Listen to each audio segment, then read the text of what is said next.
I did it. I'm a climber.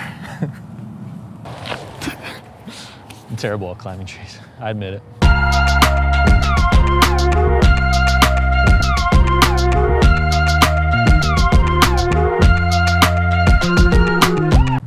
We're going to be reading through Isaiah 23, verses 17 and 18 today. This is what it says. At the end of 70 years, the Lord will deal with Tyre. She will return to her lucrative prostitution and will ply her trade with all the kingdoms on the face of the earth. Yet her profit and her earnings will be set apart for the Lord. They will not be stored up or hoarded. Her profits will go to those who live before the Lord for abundant food and fine clothes.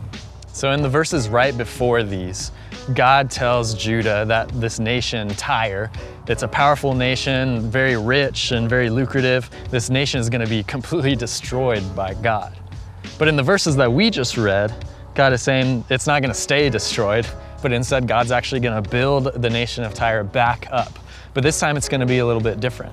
Instead of Tyre living for themselves and building their own kingdom and keeping their wealths for themselves, God is going to use Tyre to build his kingdom. God is going to use Tyre to build the kingdom of God. Now, the main thing that God is trying to tell the nation of Judah here is that they don't have to be afraid of the nation of Tyre. That even though Tyre is so powerful and seems like they have a lot hanging over Judah, they don't have to be afraid. Why? Because God is over the thing that is over Judah. Ultimately, God is the one who's over Tyre. God can destroy Tyre and God can build Tyre back up whenever he wants to, because God is over the thing that's over Judah. And I think that same message that God is giving Judah, he's also giving to you and I. That whatever is over you, God is over that thing. And it's so easy for us to get fixated and caught up on that thing that's over us that we forget that God is ultimately in control over that thing. So what's over you? What's the thing that's holding you back? What's the thing that you're afraid of? What's the thing that is powerful in your life that you're afraid might be over you?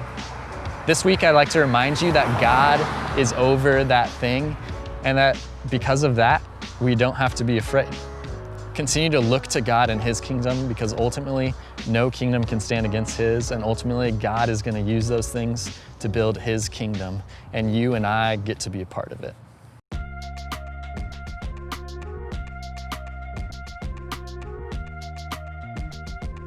Hey guys, thanks for watching. Make sure to like and subscribe, and we'll see you next time.